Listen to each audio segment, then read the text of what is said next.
Good evening, popular astronomers, and welcome to Pop Astro Live. Let us play the countdown before we blast off for a cosmic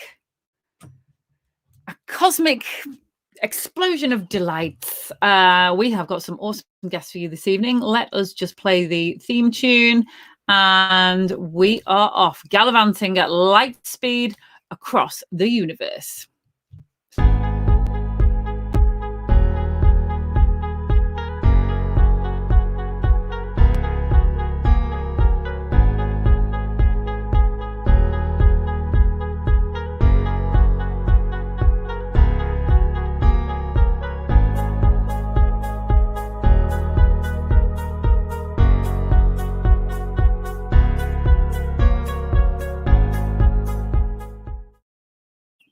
Good evening, popular astronomers, and plug the mug, plug the mug, plug the mug, plug the mug. Guess what's in it this week? Normally, I've got water. It's way too late for caffeine for me, which is why I never have a decent brew in it. But it's purple, and it's made of Ribena berries. You are right. I'm drinking Ribena out of a mug. That is a weird thing to do, but I was thirsty after eating quite a heavy curry. Hello, let's have a look. Hi, Jed. Mwah. Hello, Vicky, Cast, and all SBA members. Oh, thank you. Love all the comments already coming in. Hello, Bob Anderson. Hi, Vicky. Good evening. Look forward to, as usual, to an excellent show. That's so good. Look, we've been joined by a new guest. I have strung him up correctly. It's like a cat toy. This is Buzz Waldrin, aka Gemini Jones. All right, look, every time Paul Sutherland sent him to me, and I wanted to call him Gemini Jones. Paul constantly insists that his name is Buzz Waldrin. So you know what, Paul? By a 1 year war of attrition, you have beat me down, and we'll just call him Buzz Waldrin for now. How does that sound? And I've strung him up with a bit of Sonia's tinsel that we had from the birthday show that we did. Quite a nice use for the tinsel, actually. Let's see what the comments are. Hello, Sonia. Lovely Sonia. She's got a presentation about the eclipse coming up shortly. Right. Now, let's see this. Good evening, Ian. Tell us all about your new telescope, please, Ian, in the comments. I know you've got a mega new telescope that you have been setting up, and it's big and heavy. So tell us what you've got. We want to know about your tech. Bob, just to mean the man with the stars for his face. Hi, Vicky. Where has the sun gone? Do you know where it's gone? It's gone to Anglesey. Ah! After we didn't get an eclipse, we've now got sunshine. So sorry about that, Brendan. Right, I'm all higgledy-piggledy here. So I think this is what happens if you have a chair without wheels on it. Just bear with me. I'm all like cock-a-hoop. Cock-a-hoop. Right, let's uncock-a-hoop myself and get square on. There we go. This camera only just fits the background in, so the computer has got to be spot on. So there we go. Oh, Madeline Dunn, the lady with the pussycat face. Hello, Madeline. Sorry, we missed you too last week as well. Okay, so start sharing the video. Every time you share the video, a new supernova is discovered bright enough to light up planet Earth in the daytime. So there you go. That's quite the onus to share the video. What have you seen in the sky this week? What have you seen? I saw the new crescent moon about 2 days after the eclipse. We've had some really amazing noctilucent clouds on Anglesey recently. I've seen the pictures. Anthony Ward, amazing, from Holyhead Port. Absolutely incredible NLCs. But my jury, how many are on a jury? Is it 6 or 12? I've never been on a jury. I'm assuming it's 12, yeah. My jury members that's a lot of people on a jury. Let me Google that. How many are on a jury? How many on a jury? It's 12. Okay, my 12 jurors are still out, way out, discussing whether noctilucent nuclear clouds. Not those.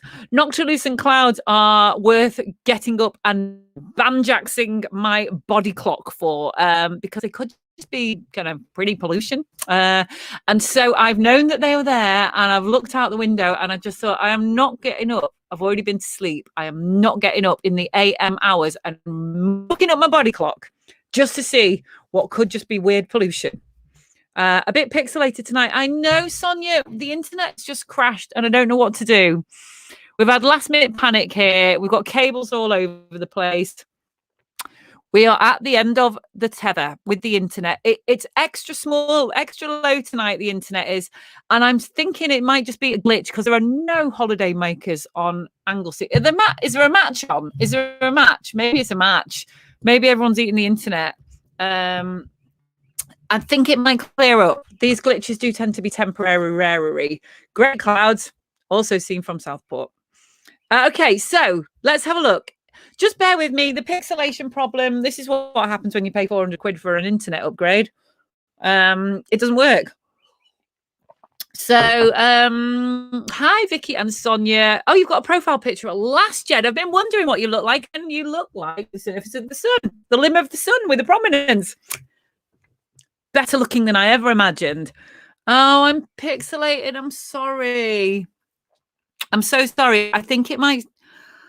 I don't know what to do. We've just tried 3 different new internet configurations. It's like Wembley Stadium 10 minutes before we're due to go on air here with people running around with cables and panicking.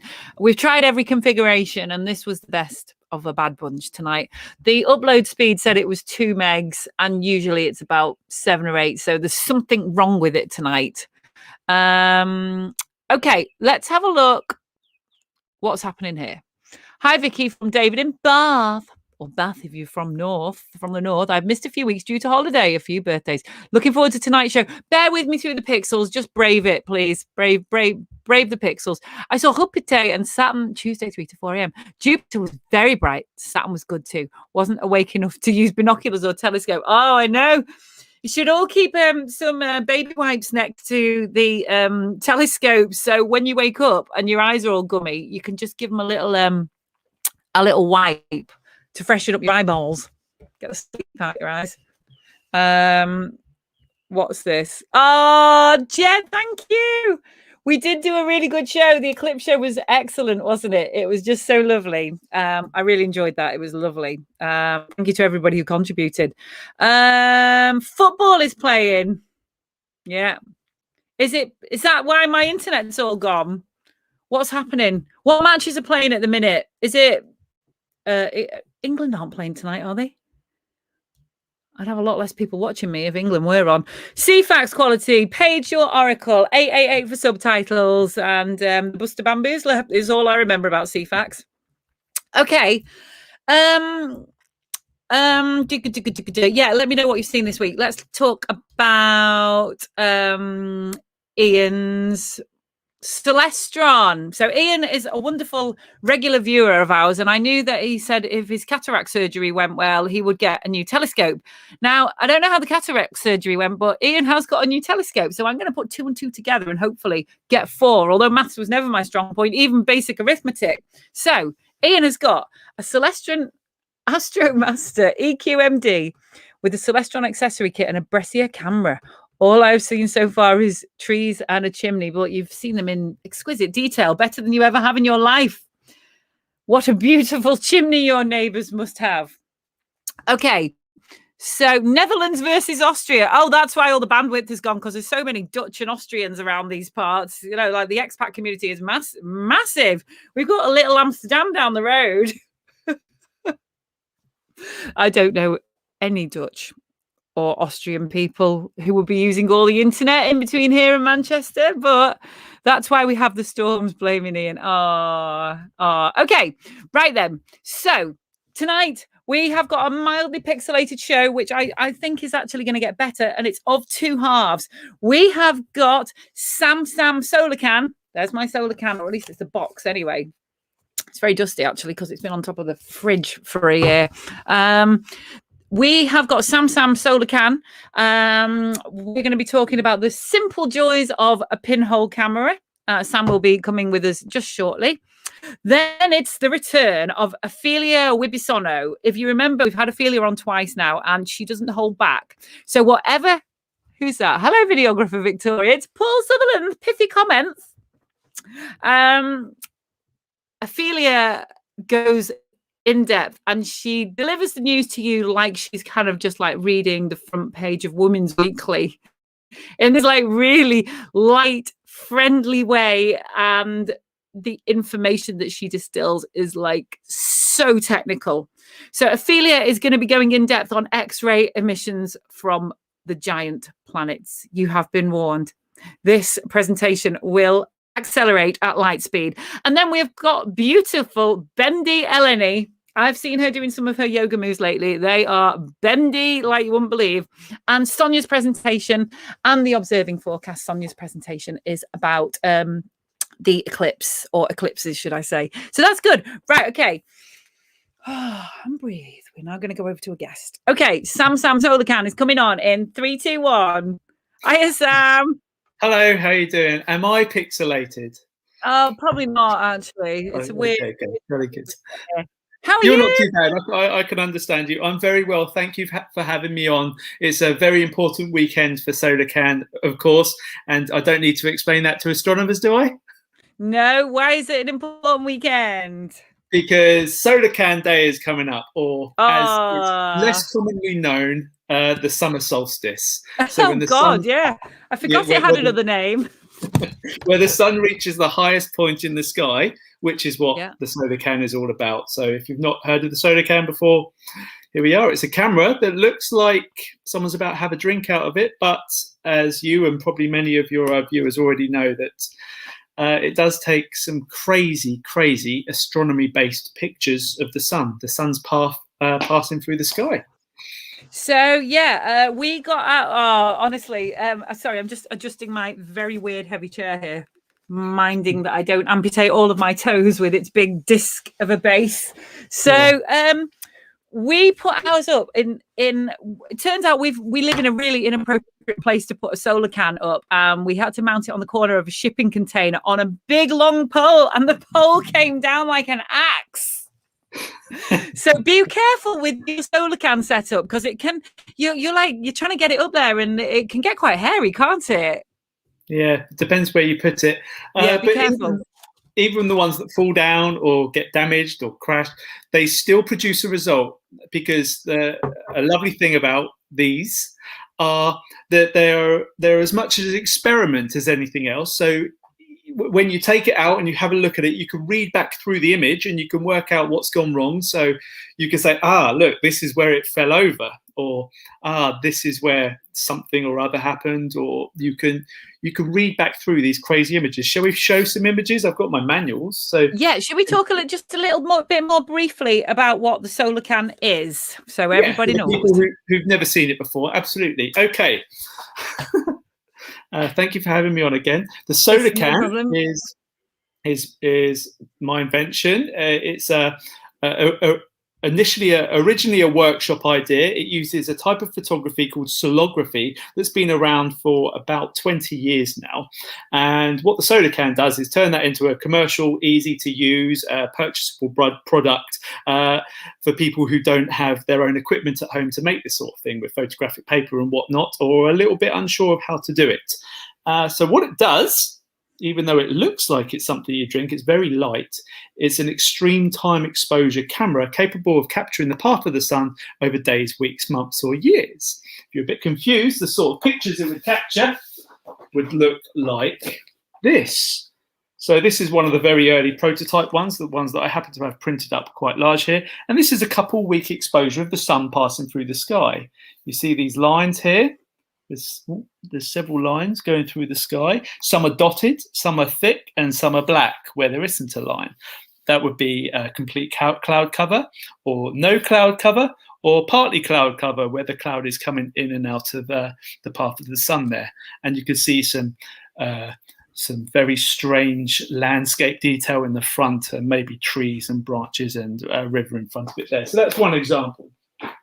So how does it work? Well, purchase it and it comes like this in a nice retail package, and that's also the shipping tube, so it gets shipped out like that, plastic free. There's no plastic in our products, and inside are a couple of cable ties, and you're going to like this.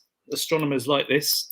The cable ties say science experiment, do not touch. Oh, Very fun, huh?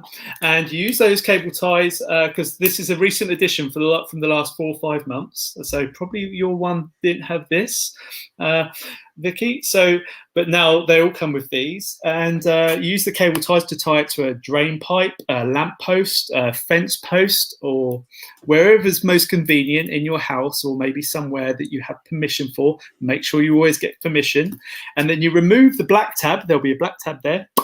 Pop it off. And you let the sun do the work. And how long do you leave it up for? You leave it up for a week, a month, a year, 2 years, 3 years. You leave it up for as long as you have patience. And when you're finished and you run out of patience, you take it down. You can retrieve the photographic paper from inside using a can opener, a normal tin opener, and it's a nice smooth removal that you can get. And you will get an image that looks, although it's only about this size, 5 by 7 inches, convenient, that will look a bit like this. And then using your phone or a scanner, you take a photo or a scan of it and you invert it, and voila, your masterpiece is created. And there we are. It's so good. They're just such otherworldly pictures, aren't they? I love the ones that, and you get a lovely little brochure with it as well. Jeff Stevens is saying, oh, these solagraphs are stunning. Always fancied attempting it. Is it too late to order for the solstice? Well, okay, good point, because we usually ship second class, but I've upgraded everyone for first class for free. And it's a good point about the solstice as well, because that is when the sun reaches the highest point in the sky. However, the highest point of the sky might be, well, June the 21st or 22nd or 20th. It sort of fluctuates here and there, but the change is so minuscule. It's so small, like fraction of a degree goes up and down between those few days. So effectively, you could probably miss by a couple of days and it still wouldn't make a difference. However, it is nice to do something on, I nearly said Christmas Day there. It is nice to do something on the solstice because it would be like, not opening your Christmas presents on Christmas Day, isn't it? It's nice to do something, but it doesn't matter if you don't do it on the solstice. You still achieve the same result. But no, it's not too late to order. Any orders placed tonight or tomorrow morning will go out first class, and it's a really great community, which hopefully the instruction booklet, which I put a lot of effort into, I update this every 6 months. So the one Vicky just showed you, I noticed had a different picture on the back. So I changed the picture and we have a different volume, and we update with the best images from the community. So this is the current one. Ooh, I like those. They're so good. Yeah, they're from all over the world. It's so much fun. It is really fun to see all these images come in, and we update it with new images. So Vicky, hey, one of yours could be in the next manual, which will be started in the next week or so. We put ours up about a week after Midwinter's Day, actually. So really, ours is due to come down, but I'm almost tempted to go for another 6 months on it, because the quality of the extra kind of lines that you get on it just really add to that amazing picture. Or I could just surprise it down. Yeah, so well, that's completely up to you. So the sun's path goes up, and I know this is teaching astronomers to suck eggs, but at the top of the path, it starts coming back down in the same location again. So in the UK, as you're pointing out, it will start to fill in the gaps where there's been cloudy days. If you're doing it in, say, the Sahara or somewhere that is, southern Spain or something, or desert of America, you'd have sun the whole way. The images look so different from these locations that have a lot more sun. You don't see the dotted lines like you do in the UK. That's UK and some parts of the northern hemisphere and southern hemisphere where that would work. So yeah, that's up to you. The longer you leave it, the more lines you'll fill in, but you wouldn't be able to read back the 6 months quite as effectively, like say. Oh, right. I'm definitely going to get it down then. Yeah, but so up to you. I can. I'm sure that the one for May, which was the wettest May on record in Wales, will be a great one to look at. Just like a black. Yeah, just like no. But I remember last Solarcan Day, I do have because I think when lockdown started last year, it was about April, wasn't it? Am I right in thinking it was around April? And suddenly we had this huge amount of sun. Like no one's ever seen so much sun, as everyone had to stay at home. And it was really evident in everyone's Solarcan images. Oh, beautiful. Because it really showed this thick line where this month of sun had been, which was really nice. So let's see if I've got another couple. Have you got any pictures that you want to show on a slideshow, or are they just gonna those Instagram ones? I could show you the Instagram ones, but I don't know how to use the slideshow on this. It's always a bit of a pain. Let me see if just hold a couple. I'll put your full screen, Sam, and oh, hang on, don't want my Outlook opening. Wait a sec. Don't start doing updates now, computer. Okay. Hold up. Wait a minute. Sorry, that's the lyrics of a song. Hold up your images from the booklet, and I'll put you full screen. Okie doke. I could maybe see if I can share my screen. Yeah, I'll try that. I'll try that, Vicky, and then I'll switch over to Instagram. And if it works, it works. Okay. Okay, share screen. Can you see me? Yeah. Can you hear me? Yeah. Yeah, I can hear you. But it says it share my entire. Oh, okay. Tab. This one. Share. Oh, here we go. Are you seeing the Instagram account? Yeah, got you there. Oh, look at that. Great. That's so good. So we'll show you some of these, which could be exciting to look at. This one is really exciting. The first one, which is very relevant to something that's just happened. This is a single day Solarcan image. And if you look to the right-hand side of that image, you see a tiny little gap. That is the Chile Eclipse from 2019. One of my favorite images. So that happened around 4 p.m. If you were in Chile at the time. I suspect some of the people on the stream would have been. So that's a single day Solarcan. So that's the path of the sun over one day, and there is a 2 minute or two plus minute time of totality there, where the sun's path is stopped and then it comes back into existence before it sets completely. And that's one of my favorite images. So that's a really creative, and without a doubt the toughest image to take is a solar eclipse like that. Let's have a look at some others. So I'll scroll down to find some other slightly interesting ones. Stop if you get excited. Sam, how do we get these lovely acidic colours? Well, that's an interesting thing. So this one's purple, for example. And it's hard to believe what happened here.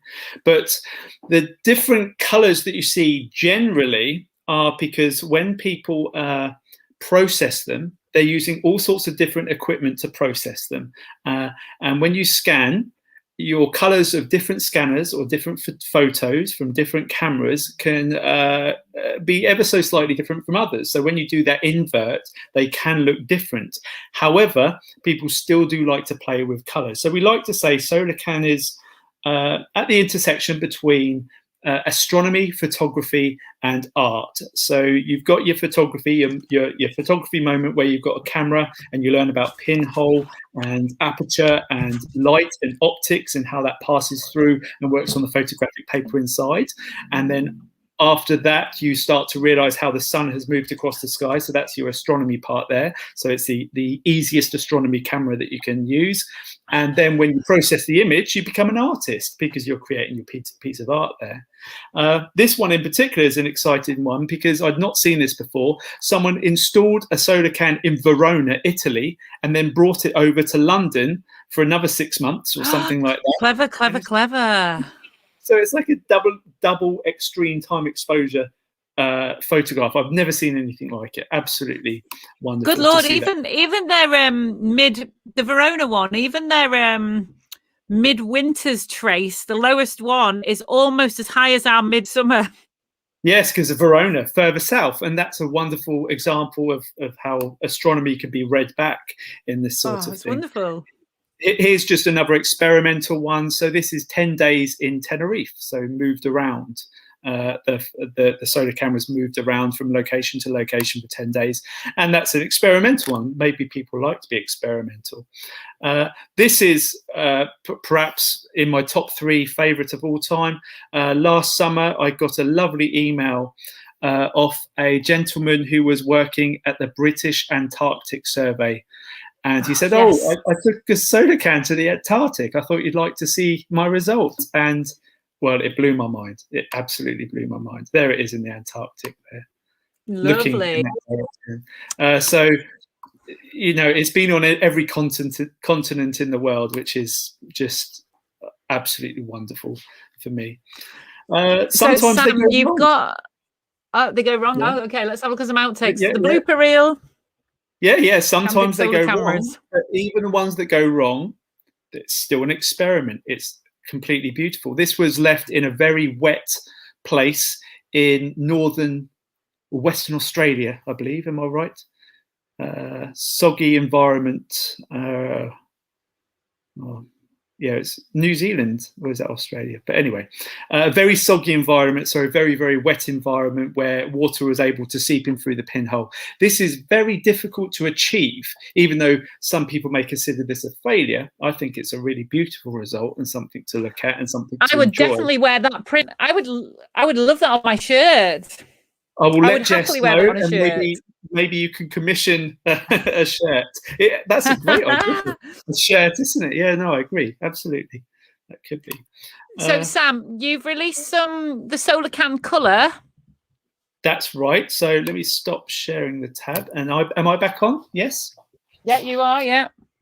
Yeah, that's right. So last November, I released Solarcan shiny. Colors. Okay, these are a limited run. I'm only going to ever make 1,000 of these, never anymore. And they come with 3 different Solarcan. So this is the classic. We now call this the classic, the original. And these are called, very creatively, the Solarcan Atlantis, the Solarcan Eldorado, and the Solarcan Nebula. So the 3 different Solarcans produce different types of results because inside they use different photographic paper, very specific, different photographic paper, which took years to choose because it's very difficult to get things that are so different. You can find out more on the website if you're so inclined. So you can get 3. For 3 different results, to do maybe 3 facing in the same direction to see the different images that come up, or perhaps, I don't know, 3 in different locations, etc. But it makes it a bit more fun. That was something I gave back to the community to have another fun product to work on. Because, hey, Vicky, I don't know what number I was on last year, but today, let me find my serial numbers. You've had quite a milestone, haven't you? Yeah, recently, but today, 13,381. That is amazing. Yeah. Is this your full-time job? Now it is, yeah. Up until September, October last year, I was teaching photography at university. This has had to become a full-time job, so the most unusual job you can imagine, building Solarcan. And I have an employee now who works every day. He comes into work to build them because we're shipping 30 or plus a day at the moment, that sort of levels. Okay. Very exciting. And for me, on a personal note, it's really nice to really be into something and love it because I've struggled my whole life to find something that I want to hold on to and enjoy for longer than 6 months. I'm sure a lot of people. That's a lovely story. That sort of thing. So for 4.5 years now, I've been doing this, and I still love it as much, or I wouldn't be coming on your show. Sam, now something has rang a little tiny bell in the back of my brain. Did you give us a discount code last time? Yeah, yes, I've got a feeling I did. If my internet works, I can probably give you another one if you like. That would be lovely for the popular astronomers, and I'm sure you'll support Sam, popular astronomers. And don't worry if you're a little bit on either side of the solstice. It doesn't matter to the results of the photo, whether you're maybe about a week here or there, really, from what I remember last time. That's right. Well, the website is solarcan.co.uk. We ship worldwide, although I suspect most of you viewers in the UK. That's maybe an assumption there. I'll just see if I can find your code. It was something like Pop Astro 2020. So oh yes, I seem to recall. Yeah, so I'll change it. that'd be lovely. Give me two. There we are. I found it. Edit.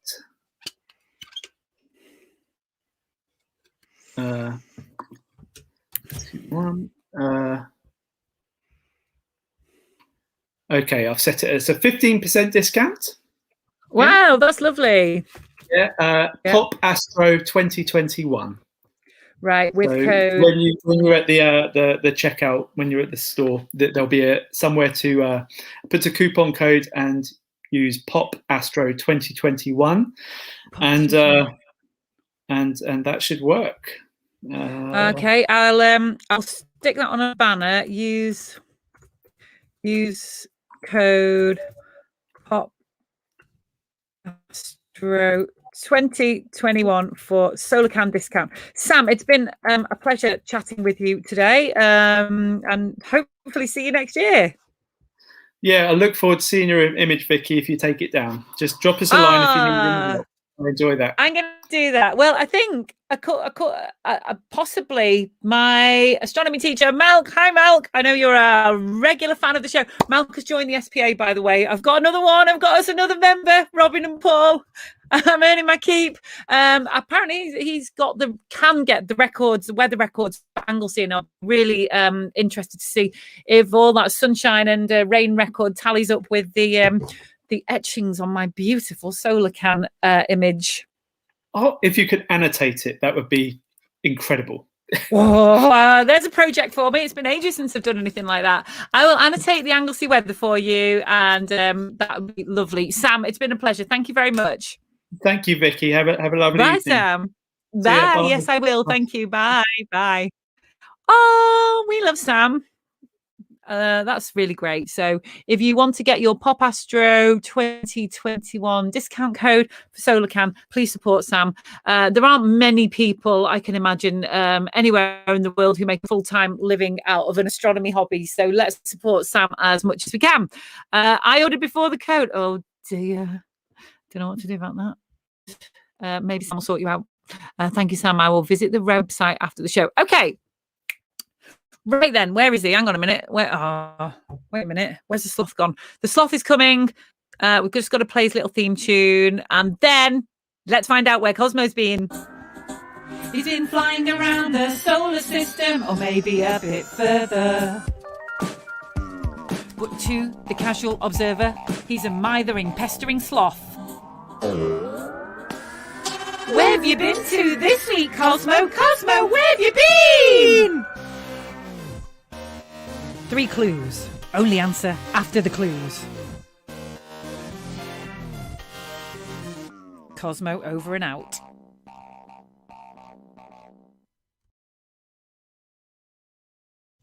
The tan says Benidorm, but the passport says he's been much further. Where has Cosmo been to this week? If you are new to the show or you are horrendously bad at following instructions, here is how we do it. I'm going to read you out 3 clues, but this is not a quiz. It's not fastest fingers first. It's not fastest fingers first. It is just dwell on the clues and answer when you feel that your brain has materialized the correct answer is the way to do it. So people can use their mind cells to try to figure it out. So it's more of a teaser than a quiz. So I'm going to read out 3 clues. Cosmo has been really far away. My poor baby. He's not my poor baby at all. In between shows, I don't pay him any attention at all. So he's not really my baby. It's all just false love. It's all false love. Okay. So we are somewhere. Oh, hang on. No, I've written this in the wrong pronoun, I guess, here, Cosmo. It's not we, it's he. He has been somewhere super massive, super distant. That's why he wasn't back in time for tea. And super luminous. This particular place shines with the strength of 800,000 suns, which is apparently, if the scale was, I'm just changing my banner. Where's it gone? So there we go. If the sun was as bright as the moon, then this particular body would be as bright as the sun. So he's been to somewhere 800,000 times brighter than the sun. There's a next door neighbor. What's the next door neighbor called, Cosmo? Did you go and borrow a cup of Nescafe sugar from them? The Gold Blend Sloth. The next door neighbor is called who? Mintaka. The next door neighbor goes by the name of Mintaka. And the final clue is, without it, somebody's trousers would fall down. Whose trousers would fall down? Let's have a look. We've already got an answer there. David Froggatt. Okay, so we are somewhere supermassive, super distant, and super luminous. It shines with the strength of 800,000 suns. The next door neighbors. Everybody needs bright neighbors. Without it, somebody's trousers would fall down. We're getting the answers coming in, but we need specifics.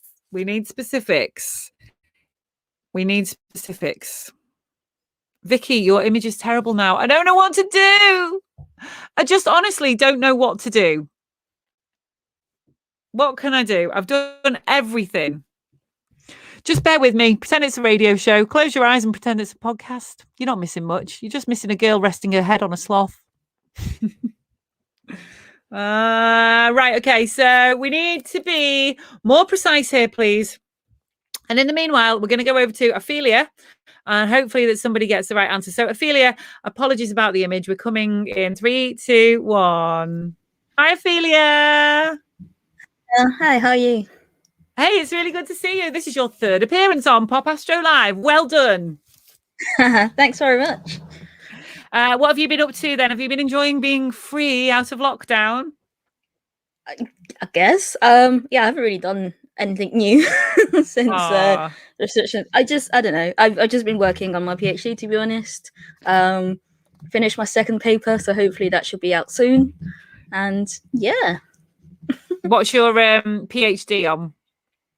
So I look at Jupiter's northern and southern lights, most specifically the X-rays and the ultraviolet aurora from Jupiter. So, yeah, we've had Sam, the Solarcan man, on, which was quite relatively easy to digest. But your presentation now, I think, is going to be fantastic and in-depth. So if you would like to tell us what you're going to talk about. Hold tight.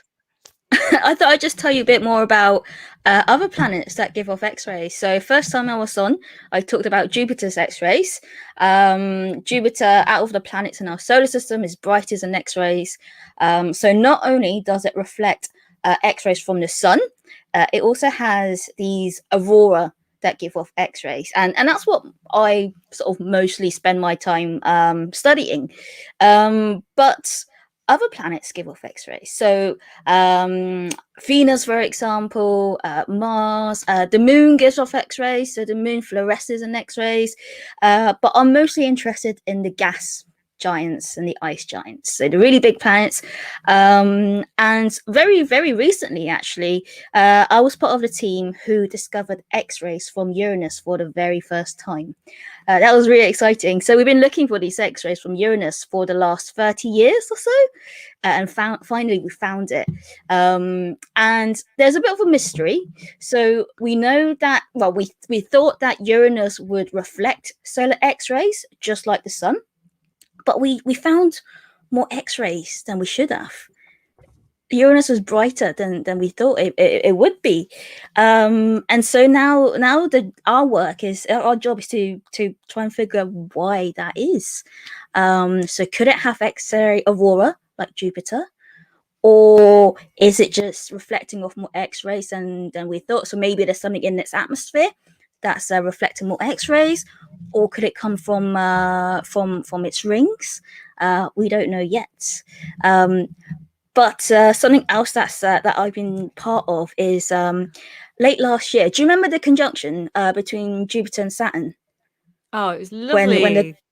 Yeah, it was, wasn't it? Well, around about that time, Saturn and Jupiter were kind of lined up. So surrounding planets that have a global magnetic field, like the Earth and like Jupiter, they have what's called a magnetosphere around them, which is a like a protective shield, and it acts like a magnetic bubble that protects the planet from some of the charged particles that come from the sun.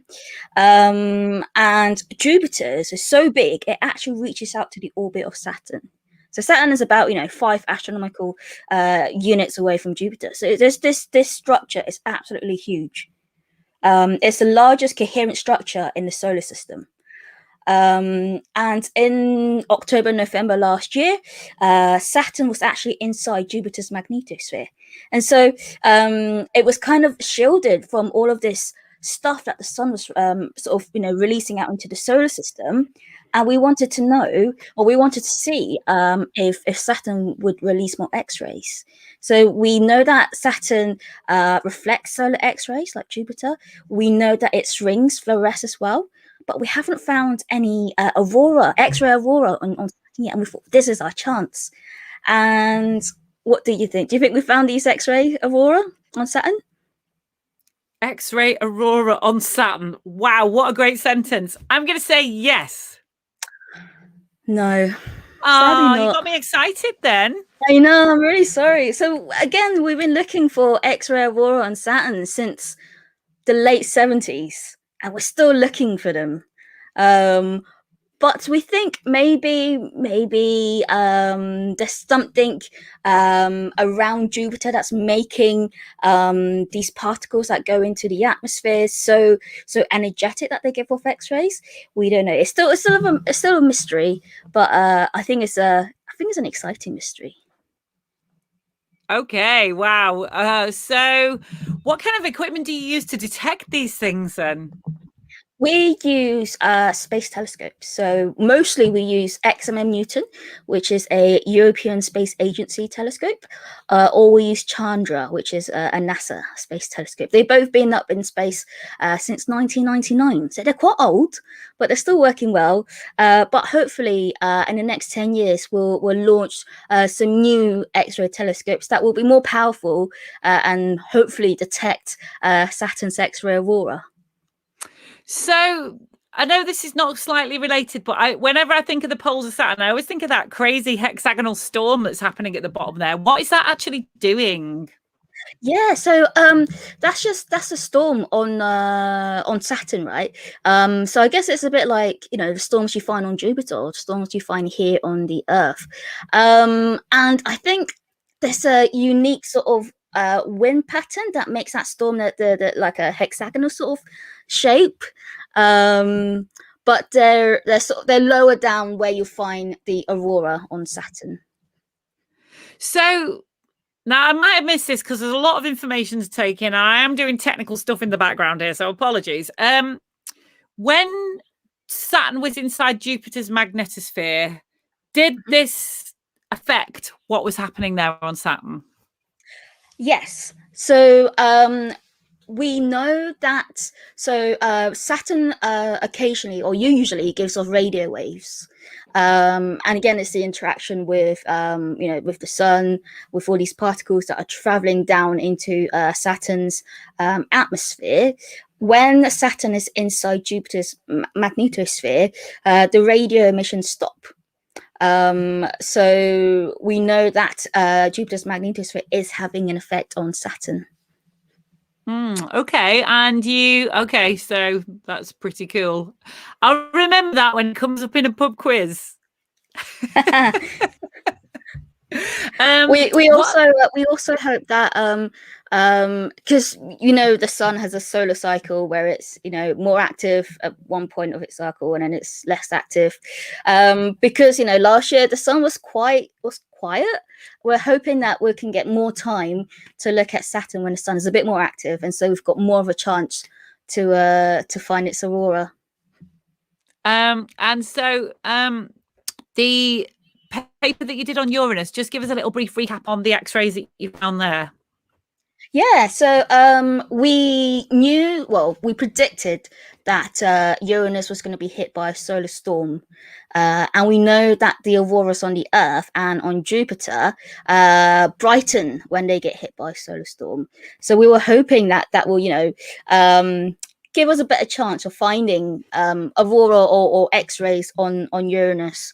And actually, our first observation happened way back when, so many years ago, 2017, I think it was, when we analysed that we didn't find anything, and then we got these new observations, and we thought maybe we should take a look at the old data again. So we did some new analysis. And there it was. We found X-rays. Well done, you. Well done, you. Right then. Okay, so tell us anything else that's going on in the wonderful world of X-ray emissions from gas giants that we need to know. Oh, there's I think a lot of people now want to send a mission to Uranus and Neptune. Apart from Voyager 2, we haven't, sent anything their way. And I know a lot of scientists are calling on NASA and ESA to send a mission there. And I'm really hoping that we'll have an X-ray detector, because we've never had an X-ray detector on a spacecraft that goes to one of the outer planets. So it will be a first, and I think it'll be really exciting. Yeah. Okay, it was so good to chat with you. Anything else interesting happening in your department, or any other exciting discoveries or news that we should be first to know here at Pop Astro? So every year we run this outreach program for schools called Orbits. So we pair up one of our researchers with a school, and for about 3 or 4 months, the school actually takes part in our research, and it's a really great way for students to get into science. And we've had, I think, like 12 scientific papers written because of this project. So we've got 15-year-old kids who have a published science paper, which I think is just amazing. And we recently won a national award for it. So if there are any secondary school teachers there, or college lecturers, and you want to get involved, please do get in touch. We'll be really happy to help you in that. That sounds fantastic. Affelia, it's so good. I'll probably see you in about another 3 months. Yeah, happy to. Yeah, thank you so much. I just love your delivery. You just make it sound so just kind of like day to day, really. Like, you just make it just sound like it's just so I can't quite put my finger on your delivery. It's just so nice and easy to digest. But you're actually, like, what do they call it? Drinking from the fire hose. Of thank you very much. Thank you so much. Hang on. Jed says, let's look at the comments. Good luck in your PhD. Here we go. Hi, Affelia. What drew you to become involved with X-rays? She was bitten by a radioactive telescope. Yeah. By accident, to be honest. Go on. When I first applied to do the PhD, I was going to work on Titan. But that project didn't happen, and so they gave me a choice. They said, would you like to work on comets, or would you like to work on X-rays? And I just thought X-rays sounded cooler, so I went with that. Yeah, X-rays, to be fair, have got a good name. Yeah. They sound exciting. I tell you, here's an exciting question. What was the last X-ray you had? Oh, I think mine was a dental one, so quite mundane, actually. I think it probably was, yeah. I mean, I tend to go to the dentist quite a lot because my teeth are, they keep giving me trouble. Aww. So it probably is a dental X-ray. Oh, well, there you go then. There you go. Well, happy white teeth to you, Affelia, and we'll catch up with you in another couple of months. Thank you so much for coming on. Bye. Oh, there you go. Put Affelia off in a prime. Once again, I apologise about the image quality. I'm exceedingly split down the middle about Starlink. When you live in a place with poor internet and it's affecting your work, what are you gonna do? There, I said it. Right, okay.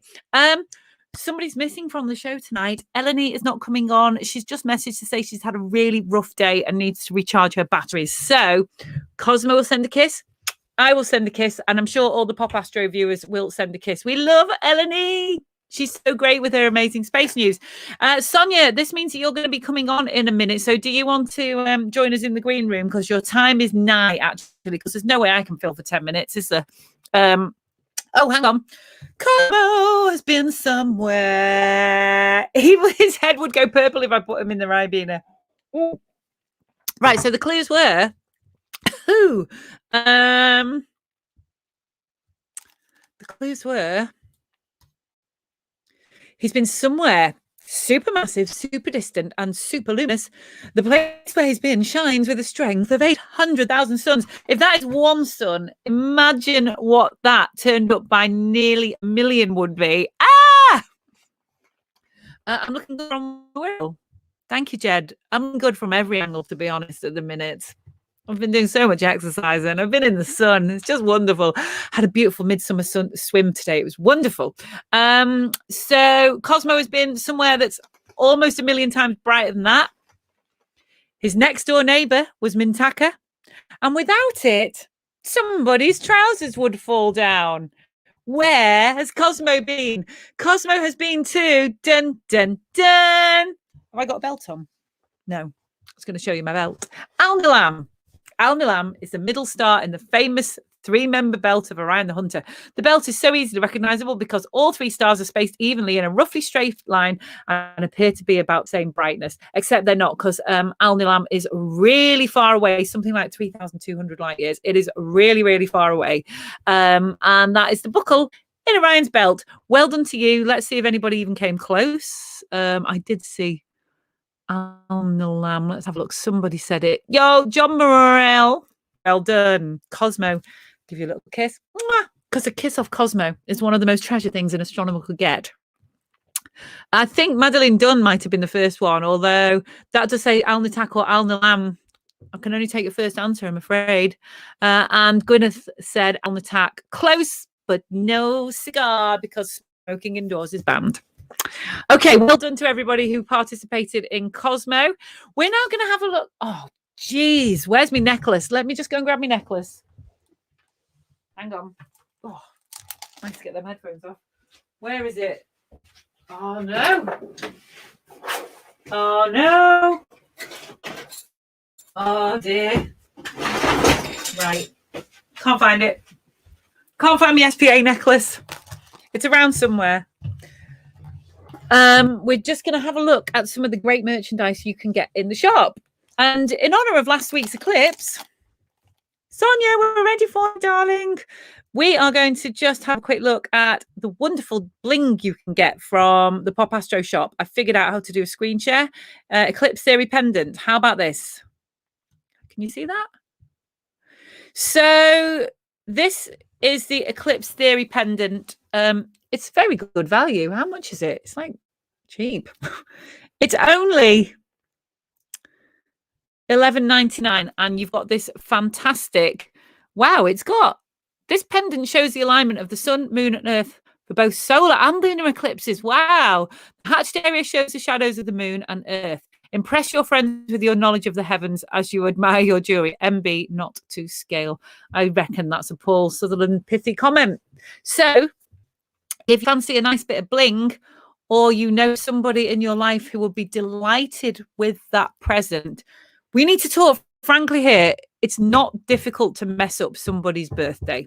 It's not difficult, yet birthdays get messed up and anniversaries and Christmases get messed up so frequently. So if you know a cosmic, I mean, really, it's on the whole going to be a lady who might wear that, although I suppose a chap could wear that. It is quite kind of a unisex, really, because it's so understated and sleek in design. But yeah, I know plenty of astronomy ladies who would love that for a gift. So feel free to go and explore the content of the Pop Astro shop. You may, on your perusings, may also see the famous mug that I am taking from. And there we go. So we have got Sonia coming up in a minute. I'm just waiting for Sonia to come into the green room. So she's not here at the minute. So let's see what it says in the finish my press out lunar manual. Can I have a fellowship? Oh my God, that thing. Right, have I got it in here? Where is it? I know I've got it. That lunar module. It's like fiendish. Let me see. I'm just going to see if I can find it.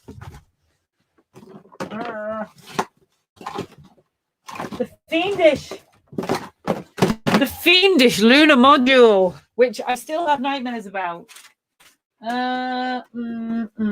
I've rearranged the room. So, if you're good at model building, we've got model kits on the SPA website, and I was shocked at how complex it was. It's like almost microscopic. Let me see if I can find one. I will show you one.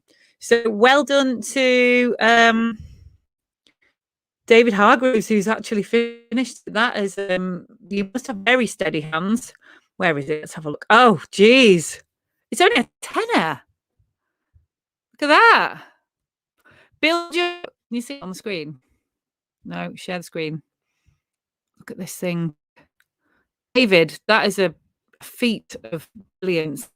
Build your own lunar model with this steel kit. It is made from laser cut thin steel sheet and no glue or solder is needed. All parts slot together. That is like, it must be about as delicate as a money spider. How big is it? 6 centimeters. That is like, David, well done. Yeah. Oh my gosh. Yeah. Cosmo has taken the lunar module for his next adventure in space. Look, even Cosmo, and he is quite petite. He would trash that. He would absolutely trash that.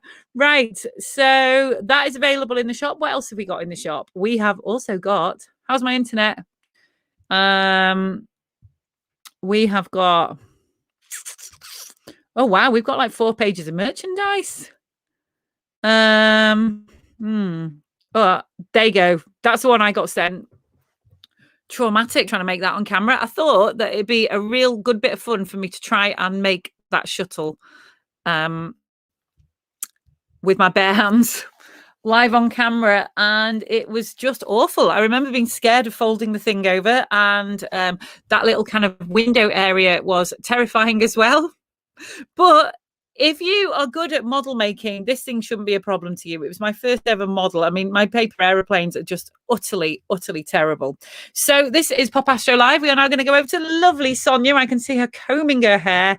Hi, here she comes. Let me have a look. Remove that. Sonia, 3, 2, 1. Hello, baby.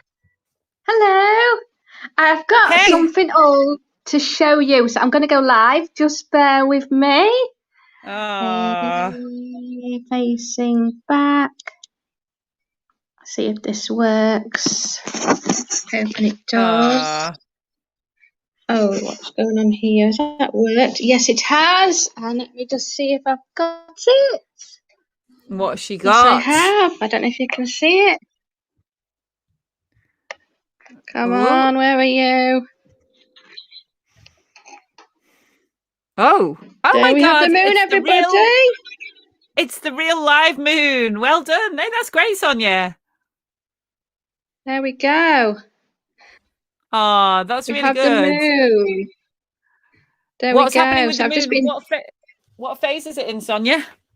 I think is it nearly half at the moment, I think. Right. That's really pretty. It's quite big. You've been lovely images on my Facebook.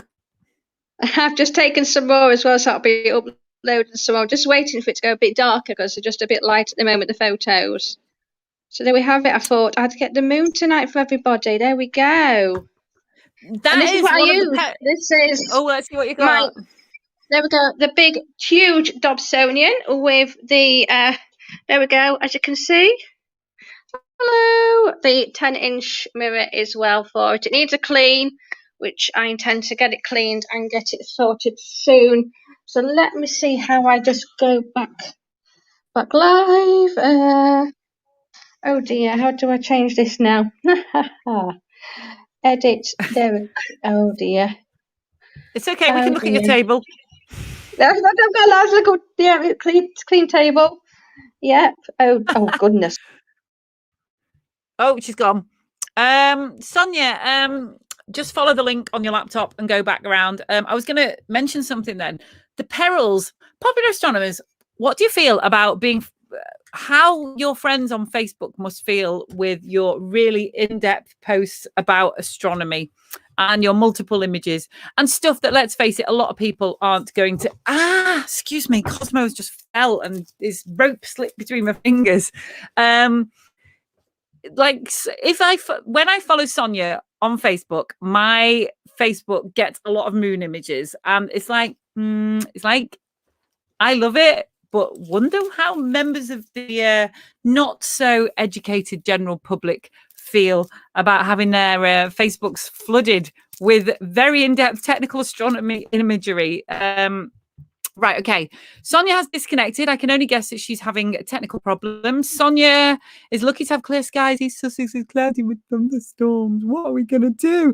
Can only see clouds, more clouds in Bath. And Dead Mac says, hi, Sonia from the Wirral. So, Sonia, are you having problems connecting? No, she's not. She's come back. I've just heard a little dink in my ear. She's back. She's back. Okay, here we go. Try again. Hello. My internet went like, no, not mine as well. Please don't. Your internet. I don't know. Peter's streaming a football. Oh, is it? Oh. We got the new Virgin fibre optic, and we can't put the box now in the conservatory. It has to stay in the living room because it goes through the wall, and you can't get a long enough wire for it, and you need 2 wires for it. I'm like, no. We've just bought, Sonia, look, we've just bought a 15-meter Ethernet cable. Could you get one of them? It was only £5. Peter's bought one. Peter's got a cable. I've not tried it tonight. It was a bit of a rush tonight because I came home from work. I did my exercising, and then I just did a proper nice roast tea as well, stew steak with all the trimmings, and then I was like, the cable. That's what we've had a similar thing this evening. We left until the last 15 minutes to do the internet, and I'd just like to apologise to Johnny for the high levels of tetchiness. Oh, Sonia, it's so nice to see you. Right, okay, so what have we got on the menu tonight, Sonia, other than beautiful braised steak? So we've had. It's gone. Oh dear me, Sonia's gone away. We're both having internet presentation problems last week, but that didn't. And I don't know if anyone's seen my tweet recently that I had actually had the BBC Sky magazine. Oh no! Right, the wheels are falling off the show. I'm sat in the sunshine here, and frankly, after a year and a half of bad internet, I'm ready to press stop on the show right now because I've done everything. I've ticked everything off. Sonia's having connection problems. Hopefully next week she will be able to connect up with the new cable. Oh, Sonia! No, I'm on 4G now. I was absolutely fine. I've been fine earlier. I'm on 4G plus, and I was fine earlier. I had internet, and I'm like, my Wi-Fi is now gone. It's like, no, I'm using my internet on my phone. So, well, that's actually better, Sonia, and thank you very much for persevering, because when we did the birthday show and we were pixelated and you were excited about getting Virgin broadband, and now they put the router on the other side of the house. They put the router on the other side of the house. I'm like, no. Right, hopefully an Ethernet cable shall cure all that. Yes, I'd shout. As I said, I've not had time to get the laptop out tonight because it's upstairs. I'm like, oh my god, yours! It takes so long to load. Well, you look fantastic tonight. So, what's your presentation? I'm so glad because I nearly pressed the off button then in like a hissy fit. What's your presentation on, Sonia? I'd do the eclipse tonight because we've had the solar eclipse last week, and I don't know if anyone has seen my face. I'm just talking to myself, I think. Come on. What's your presentation on again? Sorry. Oh, so I thought I'd do a presentation on this solar eclipse we got last week. Oh dear. I'm sweating. Go on. So I'm doing the. Oh dear. So I thought I'd do an solar eclipse. Go on. How are you going to do it? Are you going to be able to do it? I hope so. I've been Go absolutely on. fine all night, and now suddenly it's like, no. Computer says no. Mobile says no. Computer says no. Computer says no. Vicky's sweaty face says no. Go on, have a go, love. Have a go. So, if you would next Solar, please. Hang on a minute. I've not got the presentation. Do I need to get it? Oh, yeah. Oh, I just assumed that you'd have it for some reason. Right. Okay. Let's do some IT. Right. Sonia, presentation. Oh. Sonia. Right. Let's have a look. What was your presentation called? Solar eclipses, possibly. Okay. Here we go. Here we go. This is the live show. Don't forget that Chris Lintott and Naga Munchetti have got absolutely immense production teams working for them. There it is. It's here. Oh, thank God. Right. Oh, look. Open with Google Slides. Oh, I can see your pictures. They're coming up. They're loading. They're loading. They're loading. Woo! I don't know if anyone's seen my Facebook and Twitter recently. I was contacted by the BBC Sky Night magazine this week. They're wanting to use one of my solar eclipse photos for the eclipse extravaganza they're going to be putting in their magazine next month. Oh, so Sonia, my that's photo. Lovely news. I have tried yonks and yonks and yonks to try and get that magazine, and it's finally happening.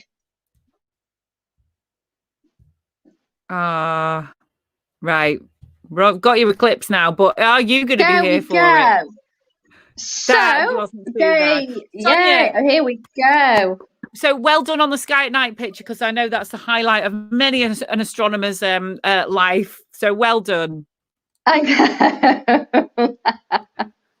Double Dutch problems, yeah, that's true. Oh, so I know when I was trying to view it last week, I was sat in the garden with my telescope. It was just cloudy. I thought, I'm going to persevere. I'm just going to sit in my garden.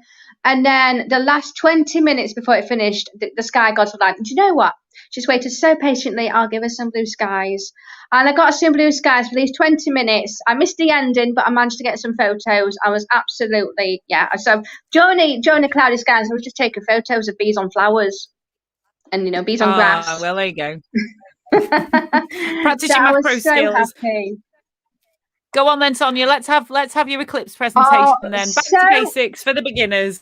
Back to basics. So there are many different types of eclipses. So you get the total eclipse, you have a partial eclipse, and you have the annual eclipse. So we shall start from the beginning, and we'll go on to the next eclipse, please, Vicky. Next eclipse. There we go. Next eclipse. So, what are the types of solar eclipses? So, you get the total solar eclipse. That's when the moon completely blocks off the rays of the sun and it completely casts a shadow over the Earth. You have the annual eclipse where it doesn't fully cover the moon, but because of its size, the outer ring of the sun is completely visible to the Earth. And so, this is known as the Ring of Fire. And I saw many newspapers saying the UK is having its Ring of Fire. I'm like, no, it's not having a Ring of Fire. It's not a Ring of Fire. Oh my days. Newspapers, when they print things, they absolutely do my head in when they do things like that. I'm like, no, seriously, read up before you print anything. And then you have the partial eclipse. That's what we had. So the moon just covers a part of the sun and casts just the outer part of its shadow as the penumbra on the Earth. So how does the eclipse happen? So because of how far the sun is and how far the moon is, it's sort of like the moon sort of has the same size of the sun, and that's why we see the moon and go over the sun, and it goes right in the middle between Earth. So you've got Earth, use a glass, you've got the sun, you've got Earth, you've got the moon, and then you use a mouse as the sun. So you've got Earth, the moon goes in front of the Earth, it goes in front of the sun, and that's how we get an eclipse. I'm so sorry, that is the worst presentation of all, 2 glasses and a mouse, but there we go. No expense spared. There we go. But it is a NASA glass. I'm sorry. Peter's been using my Pop Astro. He's been plugging the mug at the moment. And then, so we go to the next eclipse. So this is how it explains how an eclipse happens. Right. There we go. So why on earth do we get an eclipse in the middle of the day? So a solar eclipse, it happens when it is just at the right moment. The moon, as I say, passes between the sun and the earth. And sometimes the moon only blocks part of the sun's light, known as the partial eclipse. And sometimes it blocks the whole of the sun, which is then a total eclipse. And so as the moon blocks the sun's light, it casts a shadow on part of the earth. And then the moon shadow creates a path, and as the earth rotates. So the path is called the path of totality. And so if you want to experience total darkness during an eclipse, you have to be in the path of totality during an eclipse. And then in that path, the moon completely blocks the whole of the sun's light for just a few minutes. And it gets so dark that the birds go to bed, the street lights come on, and everything just gets so confusing for animals and everybody. But it's also good for scientists because they can study the sun's atmosphere as well. So they can study the corona a lot better as well, how they view it. And because the corona is very dim, and so it's usually hard to see because of how big and bright the sun is. And when the moon blocks the sun, and so during the eclipse, all you can see is the light from the corona, and the scientists go and study this corona part.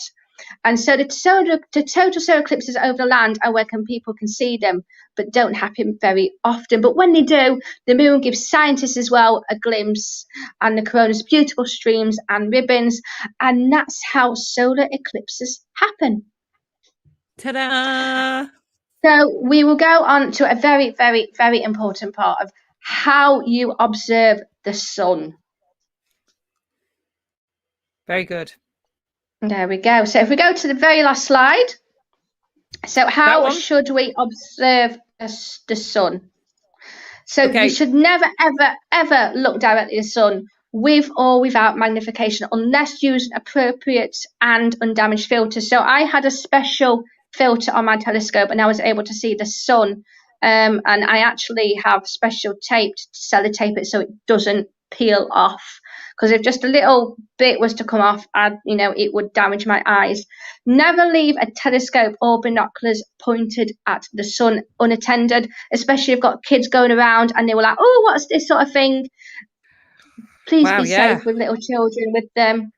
And never use filters unless they are used appropriately and you have bought them with a reputable dealer and you know what they sell is suitable for your telescope. There are so many solar filters out there. There are so many sizes. Please get the right size and the right filter for your telescope. And always supervise children in instruments pointing at the skin, but always ensure the finder of the telescope used to observe the sun has its lens cap on as well. Because I was trying to do this, I was like, "Where's that damn sun? I can't find it." And I was using the finder. I shouldn't have done. Slap my hand. I was using the finder scope bit to find the sun because it's driving me nuts. So I can't find it, but I did it. And Peter had to go. It was like, if it was just over a second, I'm fine. My eyes are fine. But yes, please do not do that. However, if you do manage to capture the sun, don't forget you can also look at sunspots. You don't necessarily have to observe the sun for special events. We can observe the sunspots. You can have special telescopes now to have a look at the prominences on the sun. I used to have a PST. I'm so sad it's gone now. I had to sell it because I needed the money. I now wish I had it back now. So it's like double the price of what they are. And I used to observe the sun, and I used to see the prominences, and I'm so gutted now. I really want one of those back. I might do one day, who knows? But for now, I've just got a filter to go on the telescope and I can see the sunspots. Well, Sonia, David says brilliant description of the eclipse. David says brilliant description. So, thank you very much, David. Yes, you definitely missed your calling as a teacher, there, Sonia. Tim says I use the shadow of my scope to find the sun. Very clever, Tim. Yes, that is clever. That So the forecast. Oh, let's play your song. We'll play the song. Let's have a look. Brand. And then here it is. Oh, hang on. Will it be cloudy? Will it be sunshine? Will there be hurricanes? Sonia's been checking out the jet stream and the humidity. Is it safe to get my telescope out, or will it blow over and bend? Well, Sonia's here with all the answers, my starry-eyed astronomer friend. Take it away. So we have had some wild and wet and stormy weather down the south at the moment. I saw some amazing videos, especially Essex, Canterbury area had some amazing. So what's a PST, Ken? So a PST is a personal solar telescope. It's a special telescope. It's got inbuilt filters in it, so you don't need to buy filters. They're already inbuilt into this telescope, and you can see prominences, the corona. You can see all the features of the sun. It's not just a plain disc with sunspots. So you can see all of the sun, and it is really fascinating to use one. So you can afford to get a telescope. Please do. I know. I did swap it. I know. I had to get the money for it because I was out of work at the time, and it was the time when I was transitioning over from Sheffield to Manchester, and I needed some money to help me along the way before I got the job over here. So I was like, and I'm like, so I sold it to someone on Facebook, and I don't even see that person now on Facebook post any photos of the sun. So I'm like, they might give it you back, Sonia. They might give it you back. I never know. So what do we have in store for this week? So we've had some wet weather. We are going to have a bit more wet weather as well. And it does look like it's going to trend through the week at the moment. So we have the jet stream going over us. It is going to move sort of northwards come Saturday, but then again on Sunday we are going to get some dreary weather. Moving north, some thundery, wet weather moving through.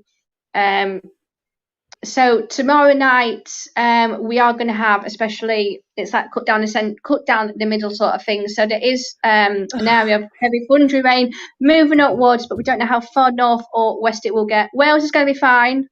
However, it might just cut the fringes of Manchester, but from the north, kind of like South Wales, it's like moving northeast, but definitely central, east of England, norfolk, southeast, you are going to get some pretty hefty downpours tomorrow night, and some thunder with that you may just do.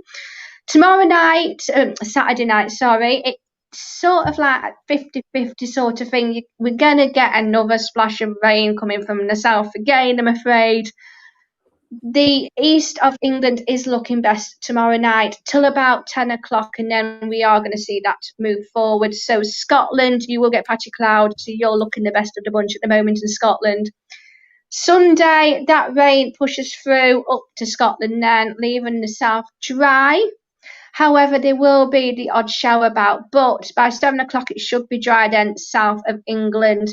Wales will get the odd shower. So the of England, Sunday night's looking best at the moment. Scotland and Ireland, you've just got rain, I'm afraid. Monday, we sort of get the same as the humidity builds and the warmth builds. We start to see those showers appearing again, which will last into the evening. So up and probably until midnight, 1 o'clock Tuesday morning, you won't get those clear. That's the time when you'll get those clear skies. Scotland, it's just going to be rain. South Ireland, you will get clear skies though. Wales, it's just be cloud and rain. And I'm afraid it's going to be like on Tuesday. So again, same on Tuesday, is just going to be like we'll have the showers in the afternoon to late evening, but it will be slow to pass. But Tuesday evening, especially Wales, northwest and the southwest, it does look like it will be clear, and then it will be the opposite. If you're in the east, you'll have the rain, you'll have the cloud. Scotland, you'll be patchy cloud. Very far north of Scotland, you'll get the clear skies, and Ireland, you'll be cloudy anyway. And then it goes up to Wednesday. At the moment, Wednesday does look best at the moment, apart from Ireland. It is going to be wash out, and it will be patchy rain in Scotland. Sonia. But Wednesday night is looking best of the bunch at the moment. I am so sorry. It is not looking good now. We've had the nice weather, and of course, when we have nice hot weather, we always going to have to get thundery breakdown over a few days. And that's it, really. I'm thinking of starting to play. I'm going to make your your new weather theme is just going to be the funeral march. I always blame. So whoever's been buying things, stop it. Stop buying things. Ian Baker's bought an amazing new Celestron, I think he said. So, oh, well, there we go, Sonia. Thank you, popular astronomers, for persevering with me and Sonia with internet problems.